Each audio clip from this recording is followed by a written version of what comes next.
Okey, just nak buat sedikit kesimpulan berkenaan dengan indikator yang mana saya terangkan kepada anda hanyalah indikator-indikator 5 indikator yang saya pilih lah. Volume ni paling penting lah. So MACD boleh buat sebagai satu signal pembelian. ADX, stokastik RSI ni, okey, yang mana yang agak penting, yang mana yang orang selalu sebut, saya terangkan kepada anda, tapi bukan sebagai satu signal pembelian, tapi hanyalah untuk buat rujukan saja. Yang mana yang lain-lain ni pun lebih kurang sama macam RSI, lebih kurang sama macam stokastik, lebih kepada referral, lebih kepada rujukan untuk anda buat pembelian. Tapi macam saya terangkan, anda perlu utamakan counter. Kalau counter okey, maka indikator pun akan jadi okey. Okey, macam dekat sini saya cuba terangkan macam satu line ni saja. Dia adalah penggunaan dia, tapi lebih kurang hampir sama saja. Kalau anda tak guna indikator pun tak apa sebenarnya. Indikator ini adalah sebagai satu petunjuk. Indikator ni nama dia petunjuk. Tapi kalau kata indikator ini dia tunjuk dulu sebelum counter naik, tak apa. Kan? Ni counter tu dah naik dulu baru dia bagi petunjuk. Tapi kita boleh gunalah sebagai referral. Faham tak? Okey. So banyak-banyak lagi ni. Contohnya kalau kata ada satu indikator yang saya tak terangkan kepada anda. Contoh ada kenaikan yang banyak. Contoh semalam ada satu kenaikan yang banyak. Kita ambil satu counter, nama dia AS Dion. Okey. 2 hari lepas ada kenaikan yang banyak dekat sini. Jadi waktu kenaikan ni kita nak tahu dia punya target price. Boleh guna pivot point. Just tick pivot point yang mana dia tandakan kat kita siap-siap. Okey. Sekejap. Okey, ini ditanda sebagai target price pertama, target price kedua. Okey, lebih kurang. So untuk yang pivot point ni hanya kita boleh klik untuk last candle. Maknanya candle dia akan berubah-ubah. Betul. Last candle dia berubah dah. Last candle lagi dia berubah. Nampak dia berubah. Okey, untuk yang last candle ini waktu yang saya tarik merupakan panjang ni, okey, dia punya target price adalah 29 sen. Okey, ini untuk mungkin dalam masa kontra lah, dalam masa 4-5 hari macam tu akan sampai lah target price ni. Dia punya cut loss level adalah sekitar 190 macam tu.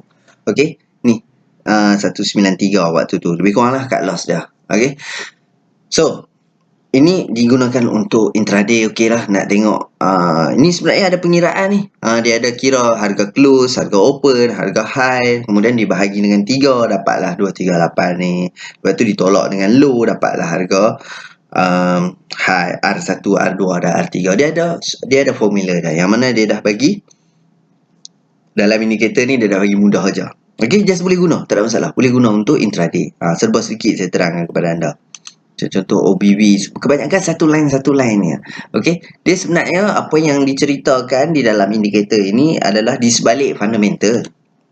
Okey, apa yang berlaku di sebalik fundamental itu diceritakan di dalam graf. Okey, diceritakan balik di dalam graf. So kalau kita nak fokus kepada technical, back to basic balik macam saya ajar, okey, di video-video awal di chapter pertama. Okey, faktor pemilihan counter, macam mana kita nak pilih counter, nak mengenali trend dan sebagainya. Yang tu dulu fokus. Okey.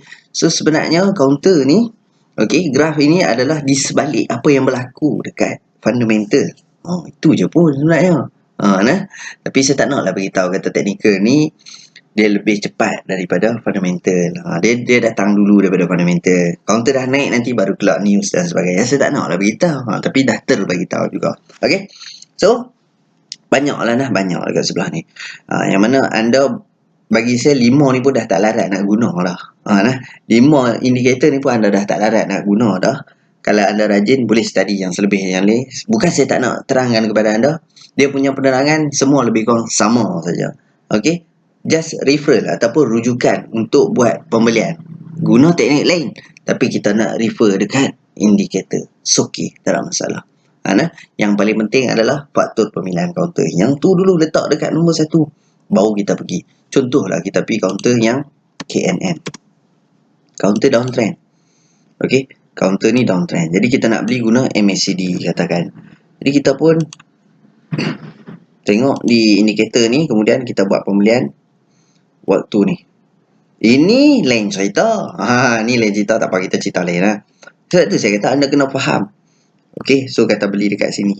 Potong dan jual balik dekat sini. Memanglah untung. Tapi di sebalik tu anda kena faham memang untung 15%. Di sebalik itu apa yang berlaku pada 5 hari bulan ni anda kena tengok balik video index reversal. Nah kebanyakan kaunter memang naik pun pada tarikh tu. Yang penting dia anda kena faham nak guna indikator juga, tapi nak kena tahu juga situasi pada ketika itu. Kenapa indikator tu kita guna jadi, kenapa tak jadi, kena tengok balik market. Okey ke tak okey. Katakan kita beli dekat sebelum tu. Okey.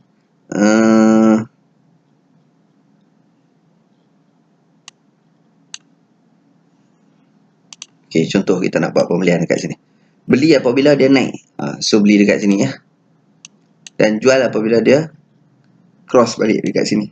Jadi bukankah level kita beli tu pada level ini dan jual balik pun lebih kurang level yang sama, malah rendah lagi. Sebab apa? Sebab counter itu trend dia menurun. Jadi bila trend menurun ni memang dia menurun, kita ada trend yang menurun. Jadi kita cuba cari trend yang menaik ataupun uptrend. Okey, so nak beli guna indikator. Memang betul kita boleh pakai indikator, tapi counter tu kena tengok dulu. Kalau counter tu okey, insya-Allah indikator pun okey. Kalau counter tu okey, insya-Allah teknik yang anda guna pun akan okey. Okey. Sebab tu saya memang tekankan bab pemilihan counter. Saya tak nak orang kata, "Oh, saya ajak teknik apa ni? Teknik pun tak betul." Sebenarnya bukan teknik tu tak betul. Kalau anda dah belajar sebelum ni, teknik-teknik ni dekat mana-mana cikgu, okey, sebenarnya bukan cikgu tu ajar tak betul. Cikgu ni payah lah ajar tak betul. Saya bukan nak up saya ke tak. Kebanyakan orang yang ajar saham ni payah tak betul. Kalau dia tak betul, dia tak payah ajar orang. So kebiasaan dia ajar benda yang betul. Cumanya, kemungkinan daripada sudut pemilihan kaunter anda kena kaji balik. Mungkin anda dah belajar dah benda ni, beli waktu potong dan sebagainya. Cuba anda guna pada kaunter yang uptrend.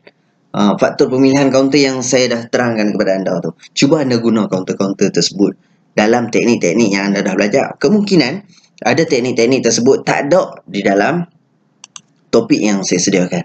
Kemungkinan. Tapi saya dah susun kepada anda, insya-Allah teknik-teknik yang mana yang saya guna, yang saya rasa sangat berkesan, okey, saya terangkan kepada anda. Okey, mana-mana teknik yang agak berkesan memang saya akan terangkan kepada anda. Boleh dikatakan kalau daripada segi penguasaan apa yang saya tahu berkenaan dengan teknik dan juga indikator ni, boleh dikatakan kesemua yang saya guna saya terangkan dalam video kali ni. Okey. So sedikit saja kesimpulan yang saya nak explain ataupun just nak terangkan sikit kepada anda. Okey, berkenaan dengan indikator ni. Indikator ni kita letak di nombor 2. Nombor 1 tu kita letakkan counter dulu. Itu je nasihat saya. Okey. So kalau kata anda guna counter ICA, beli macam saya dah terangkan tadi. Okey. So tengok kepada faktor pemilihan counter terlebih dahulu, baru kita pergi kepada nombor 2 teknik ataupun nombor 2-nya adalah indikator.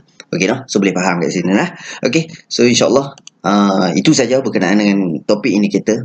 Tak ada panjang yang saya boleh terangkan kepada anda. Tak ada satu indikator pun yang boleh confirmkan bahawa beli je naik, tak ada nah. Setakat lah tak ada. Kalau ada indikator tu, tak payah ajar orang dah. Saya habaq je indikator apa, beli je banyak-banyak. Ini hanyalah sebagai satu rujukan saja. Okey.